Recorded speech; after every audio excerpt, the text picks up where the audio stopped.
Hey, bonjour et bienvenue. Aujourd'hui, Topicker va vous aider à corriger vos petites erreurs du quotidien. Certains des inventeurs et fabricants d'objets peu scrupuleux oublient de vous donner le mode d'emploi. Parfois, même, c'est l'existence du manuel d'utilisation qui est à remettre en cause. Ainsi, nous avons retrouvé la réelle manière d'utiliser correctement certains objets du quotidien. Voici pour vous les 10 objets que personne ne sait utiliser. Numéro 10. Cuillère à spaghetti. Une cuillère, c'est clair. Des spaghettis aussi. Mais une cuillère à spaghetti, à quoi ça sert? À manger des spaghettis? Et non. Elle sert en fait à servir les délicieuses pâtes, mais aussi à faire des portions.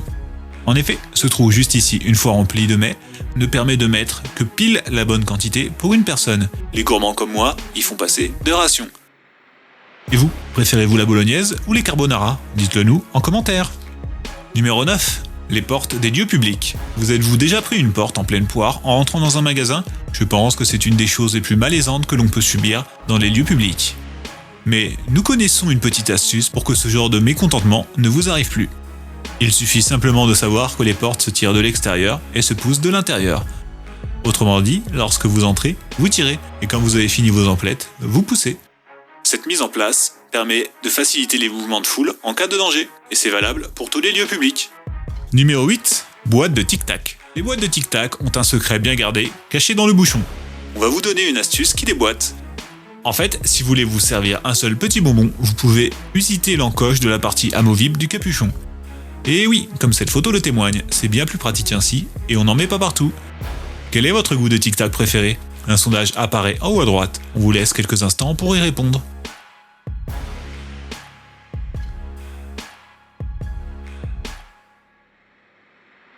Numéro 7. Nœud de câble. Changer de chargeur tous les mois, c'est pénible. Voici une méthode qui va décupler à l'extrême la durée de vie de vos câbles électriques. Comme vous pouvez le constater, en plus de ne pas être tordu au point de rompre, le câble est plus solidement fixé et ne peut de la sorte jamais, même en cas de chute ou de choc, se détacher durant votre sommeil le plus profond. De quoi faire de beaux rêves et recharger ses batteries, l'esprit tranquille. Numéro 6. Toilette. Savez-vous pourquoi en France on dit des toilettes et en Belgique un toilette? Eh bien c'est parce qu'en France, il faut en chercher plusieurs avant d'en trouver un propre.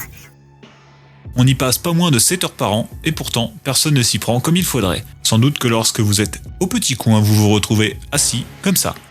Mais la posture la plus adéquate ressemble plus à celle-ci. Oui, c'est, disons, particulier. Mais cette position semblable à une pierre ou à un sac de farine permet d'ouvrir davantage votre côlon, permettant ainsi de mieux déféquer.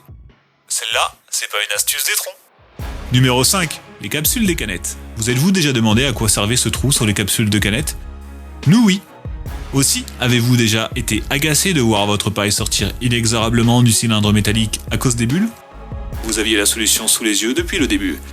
Ce petit trou, aussi anodin que discret, permet en fait de maintenir votre paille bien au fond de la canette. Et oui, c'est tout simple, mais ça change la vie quand on le sait. Dommage que les pailles soient interdites. Numéro 4. Brique de lait. Se servir du lait ou du jus de fruits dans une brique de boisson est une abomination. Le flux du liquide est tremblant, imprécis et on en met toujours à côté. On peut alors se dire que les briques de lait, ça ne casse pas les briques. Mais il y a une solution simple et efficace. Il suffit de se servir avec la brique vers le bas, comme illustré. Ainsi, l'air parvient beaucoup mieux à s'introduire dans la bouteille, permettant un beau flux de liquide continu, lisse et agréable. Les produits laitiers sont nos amis même en brique. Numéro 3. Les lacets de chaussures. Qui a dit que lasser ses chaussures prend du temps?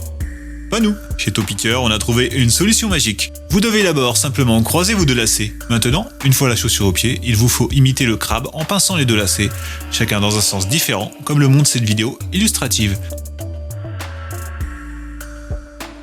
Attention, ça va vite.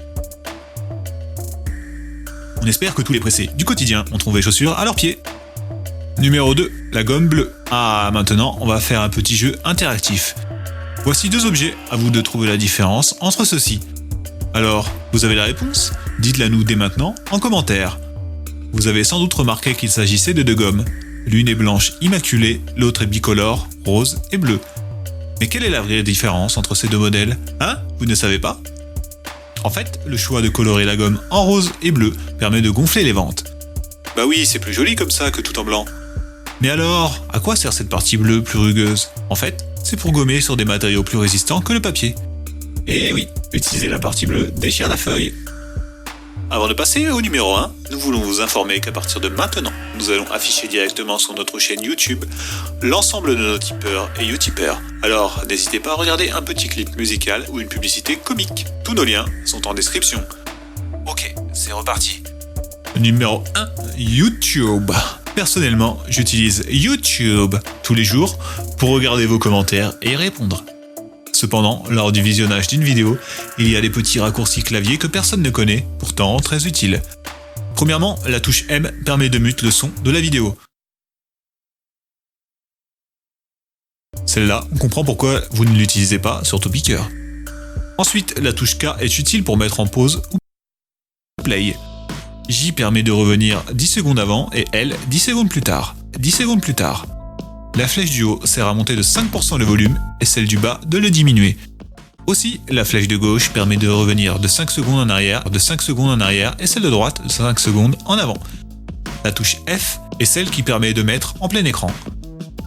Pour finir, C permet d'activer les sous-titres. Pratique, vous pouvez expérimenter dès maintenant ces touches sur cette vidéo. Merci d'avoir regardé, abonnez-vous, partagez et laissez un pouce bleu. Aussi, faites sonner la cloche. Merci de faire un tour sur nos sites de soutien participatif gratuits en description.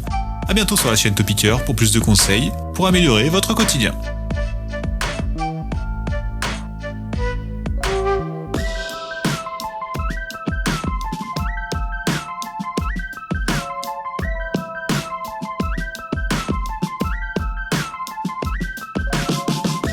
Interprète! Interprète!